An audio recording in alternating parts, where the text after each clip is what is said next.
Hello प्यारे बच्चों, क्या हाल चाल। उम्मीद आप ठीक होंगे। तो हम पढ़ रहे हैं क्लास 11 केमिस्ट्री का चैप्टर नंबर 1, जिसका नाम है रसायन विज्ञान की कुछ मूल अवधारणाएं। इस चैप्टर में हम पढ़ रहे हैं बेटा रासायनिक संयोजन के नियम। और रासायनिक संयोजन के नियम में हमने बात कर ली है बेटा किस किस नियम की। गुणित अनुपात के नियम की बात कर ली हमने, द्रव्यमान संरक्षण के नियम की बात कर ली हमने, स्थिर अनुपात के नियम की बात कर ली हमने। क्लियर है बात। आज हम पढ़ेंगे व्युत्क्रम अनुपात का नियम, जिसे तुल्यता का नियम भी कहा जाता है, यानी कि तुल्य अनुपात का नियम भी कहा जाता है। इसे तुल्य अनुपात का नियम क्यों कहते हैं, इसके बारे में भी आज हम डिस्कस करने वाले हैं। थोड़ा सा मैं यही बता देता हूं, इसे बेटा तुल्य अनुपात का नियम इसलिए कहते हैं क्योंकि इस नियम का उपयोग तत्वों के तुल्यांकी भार ज्ञात करने में किया जाता है। तो ये वेरी वेरी मोस्ट इंपोर्टेंट बात है कि वो कौन सा रासायनिक संयोजन का नियम है जिसका उपयोग तुल्यांकी भार निकालने में किया जाता है। तो वो कौन सा नियम बेटा? हाँ, व्युत्क्रम अनुपात का नियम, जिसका उपयोग तुल्यांकी भार फाइंड आउट करने में किया जाता है। तो चलिए ये नियम क्या कह रहा है इसके बारे में डिस्कस करते हैं। चलिए बेटा देखते हैं ये नियम क्या कहता है, अच्छे से समझेंगे बेटा। पहले मैं आपको नियम समझाने से पहले एक बात बता दूं, मैंने आपको नियम पढ़ाया था एक स्थिर अनुपात का नियम। स्थिर अनुपात का नियम बेटा, अनुपात का नियम। और मैंने कहा था ये नियम जोसेफ प्राउस्ट ने दिया था, जोसेफ प्राउस्ट। और ये नियम जोसेफ प्राउस्ट ने बेटा सन 1794 बेटा 1794 में दिया था बेटा। लेकिन मैंने वहां जो लिखवा रखा है वो लिखवा रखा है 1799। तो ये बात किसी बुक में दे रखी है, किसी बुक में ये दे रखा है। तो मैंने जब रिसर्च करा बेटा तो राइट ये निकला, ये नहीं निकला, तो ये गलत है। याद रखना, जो स्थिर अनुपात का नियम है वो जोसेफ प्राउस्ट ने 1794 में दिया था, 1799 में नहीं दिया था। तो इसे वहां पर कट करके बेटा ये सही कर लेना, ठीक है। चलिए अब हम इस नियम को समझते हैं अच्छे से।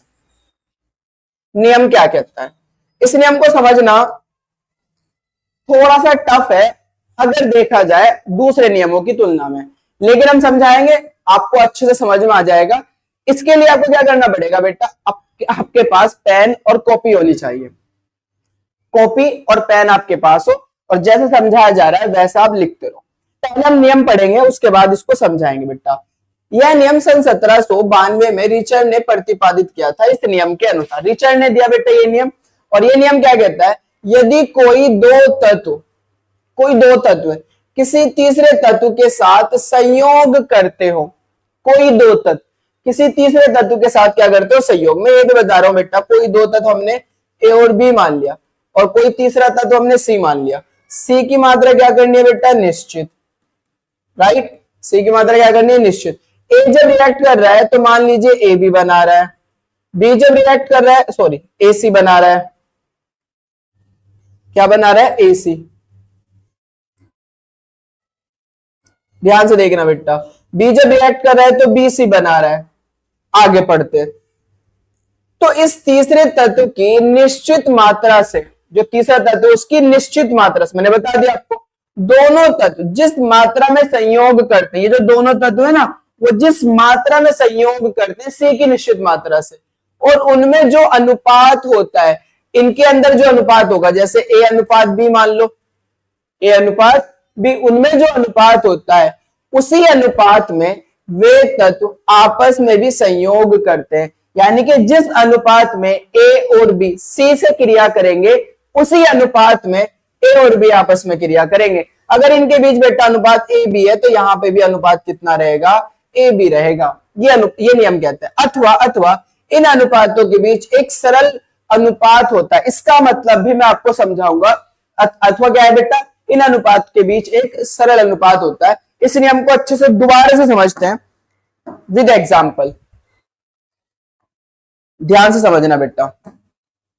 चलो, हमारे पास दो तत्व है, मान लीजिए ऑक्सीजन और हाइड्रोजन। ये दो तत्व है, ऑक्सीजन और हाइड्रोजन, किसी तीसरे तत्व सी से क्रिया कर रहे हैं, किसी तीसरे तत्व सी से क्रिया कर रहे हैं। तो हमने कहा जब ऑक्सीजन क्रिया करता है बेटा कार्बन से तो बनाता है CO2। क्या बनाता है, CO2। और जब जब हाइड्रोजन क्रिया करता है बेटा कार्बन से तो बनाता है CH4। क्या बनाता है? CH4। नियम सुनो, C की मात्रा में क्या करनी है बेटा? निश्चित करनी है। C की मात्रा क्या करनी है? निश्चित। यानी कि जो O और हाइड्रोजन है ये जो C से क्रिया करेगा C की निश्चित मात्रा से क्रिया करेगा। यानी कि हमारे पास हम कह सकते हैं C की मात्रा क्या होगी? निश्चित। जितनी ऑक्सीजन जितनी C की मात्रा से क्रिया करेगा उतना ही हाइड्रोजन C की मात्रा से क्रिया करेगा। समझो अब बात को। कार्बन का परमाणु भार होता है 12, तो मैं बोल सकता हूं 12 ग्राम कार्बन, एक परमाणु का भार 12 ग्राम। हाइड्रोजन के एक परमाणु का भार 1 ग्राम और बेटा ऑक्सीजन के एक परमाणु का भार 16 ग्राम मैं बोल सकता हूं। तो याद रखना, ध्यान से देखो बेटा, यहां पर कार्बन कार्बन के एक परमाणु का भार होता है 12, तो मैं बोल सकता हूं 12 अनुपात ऑक्सीजन के एक परमाणु का भार कितना होता है? 16। एक का 16 तो दो का कितना होगा? 32। यानी कि 32 ग्राम ऑक्सीजन 12 ग्राम कार्बन से क्रिया कर रहा है। 32 ग्राम ऑक्सीजन कितने ग्राम? 12 ग्राम कार्बन से क्रिया कर रहा है, तो मैं बोल दूंगा 12:32 में रिएक्शन हो रही है। 12:32 में। यहां जो बेटा कार्बन कितना है? 12। अरे है बेटा अनुपात। हाइड्रोजन कितना है? एक का एक होता है तो 4 का कितना होगा? 4।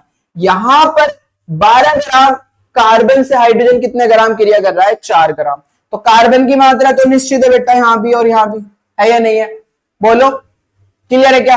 तो फिर यहां पर ऑक्सीजन और हाइड्रोजन किस अनुपात में क्रिया कर रहे होंगे? 32:4 में। भाई ऑक्सीजन ने तो 32, ऑक्सीजन की मात्रा कितनी यूज करी? 32। हाइड्रोजन कितनी यूज करी? 4, तो 32:4। अब इसको घटा दो, इसको मतलब क्या करो? भाग कर दो 4 से। 4 से भाग करोगे 1 आएगा नहीं आएगा? जल्दी बताओ। 4 से भाग करने पर 1 अनुपात 4 से भाग करो कितना आएगा? 8। तो 8:1 में। ये तो ऑक्सीजन का वेट है और ये हाइड्रोजन का। तो अगर मैं हाइड्रोजन और ऑक्सीजन का अनुपात निकालू तो हाइड्रोजन का 1 है, नहीं है? ऑक्सीजन कितना है? 8। तो मैं कह सकता हूं 1:8 में। मतलब ये अनुपात तो है ऑक्सीजन और हाइड्रोजन के बीच और ये अनुपात है हाइड्रोजन और ऑक्सीजन के बीच। दो बातें हो गई ना बेटा? कितनी बात हो गई? दो। एक तो मैं कह रहा हूं हाइड्रोजन और ऑक्सीजन के बीच का अनुपात, तो पहले हाइड्रोजन बोला तो हाइड्रोजन का भार पहले लेना पड़ेगा। हाइड्रोजन का भार कितना है? 1, तो मैं बोल सकता हूं 1:8। दूसरी बात मैं कह रहा हूं ऑक्सीजन और हाइड्रोजन के बीच का अनुपात, तो पहले मैंने ऑक्सीजन कह दिया और ऑक्सीजन का भार कितना बेटा? 8। हाइड्रोजन कितना? 1, तो फिर कहूंगा 8:1। अच्छा, फिर नियम क्या कह रहा है कि जिस अनुपात में ऑक्सीजन और हाइड्रोजन कार्बन की निश्चित मात्रा से क्रिया कर रहे हैं उसी अनुपात में वे आपस में भी क्रिया करेंगे। जब ये आपस में क्रिया करेंगे बेटा, जब ये आपस में क्रिया करेंगे तो पता क्या बनाएंगे? H2O। क्या बनाएंगे? H2O। तो यहां पर हाइड्रोजन और ऑक्सीजन के बीच का जो अनुपात है ना वही होगा जो अनुपात ऊपर है। चेक करो, हाइड्रोजन के एक परमाणु का भार कितना होता है? 1, तो 2 का कितना होगा? 2। ऑक्सीजन कितना होता है बेटा? 16। एक ही तो है ना? तो बताओ 2 से काट दो 1:2 से काट दो 8। तो हाइड्रोजन और ऑक्सीजन के बीच का अनुपात कितना रहा? 1:8। जो यहां है वो यहां है, जो यहां है वही है ना यहां पे भी। चेक कर लो, नियम समझ में आया क्या कह रहा है? नियम कहता है जब दो तत्व किसी तीसरे तत्व की निश्चित मात्रा से संयोग करते हैं तो जो दो तत्व हैं वो जिस मात्रा में संयोग करेंगे तीसरे तत्व की और जब वे आपस में क्रिया करेंगे तो उसी अनुपात में संयोग करेंगे। नियम समझ में आया? थोड़ा सा एक और एग्जांपल लेते हैं बेटा। मान लीजिए हमारे पास सोडियम है और Cl है। ये हाइड्रोजन की निश्चित मात्रा से क्रिया कर रहे हैं। अब आप जानते हो सोडियम का भार होता है परमाणु भार 23, हाइड्रोजन का 1, Cl का होता है बेटा 35.5। तो चेक करो बेटा, सोडियम जब H से क्रिया करेगा तो बनाएगा NaH, Cl जब H से क्रिया करेगा तो बनाएगा HCl। हाइड्रोजन की निश्चित मात्रा करनी है, निश्चित मात्रा कर दी, बहुत बढ़िया। बताओ यहां पर सोडियम का भार कितना होने वाला है? 23:1। सोडियम तो 1 है ना, 1 का 23 होता है। हाइड्रोजन 1 है, 1 का 1 होता है, तो 23:1। यहां आ जाओ, यहाँ कितना होगा, यहाँ बेटा सीएल पहले लेते हैं, सीएल कितना होगा 35.5, 35.5, इसे मैं रफ कर रहा हूं यहां पर। तो सीएल का कितना होगा बेटा 35.5 अनुपात कितना बेटा 1। तो हाइड्रोजन की निश्चित मात्रा होगा, यहां भी 1 है और यहां भी 1 है, तो इनके बीच अनुपात कितना होगा 23 अनुपात 35.5। तो भाई जिस अनुपात में यहां पर Na और Cl है, उसी अनुपात में जब ये रिएक्शन करेंगे तो NaCl बनाएंगे, तो उसी अनुपात में रिएक्शन होगी।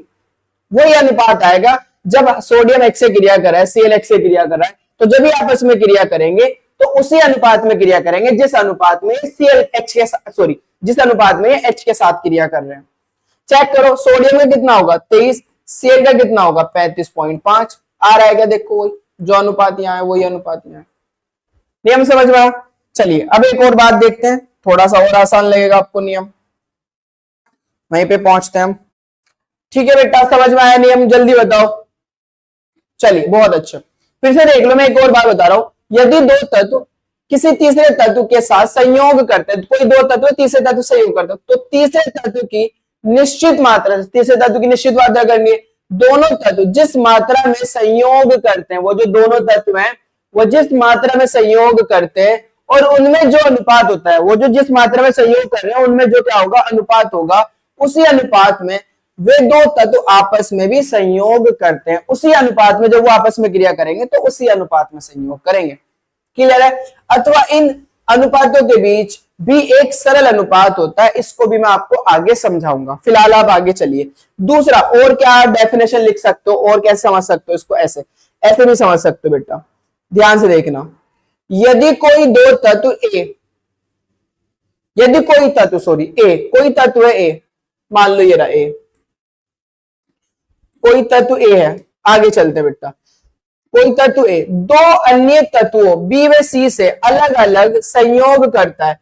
ए जो है बी और सी से अलग अलग संयोग करता है, राइट। तथा बी व सी भी एक दूसरे से संयोग करते हैं, बी व सी भी एक दूसरे संयोग करते हैं।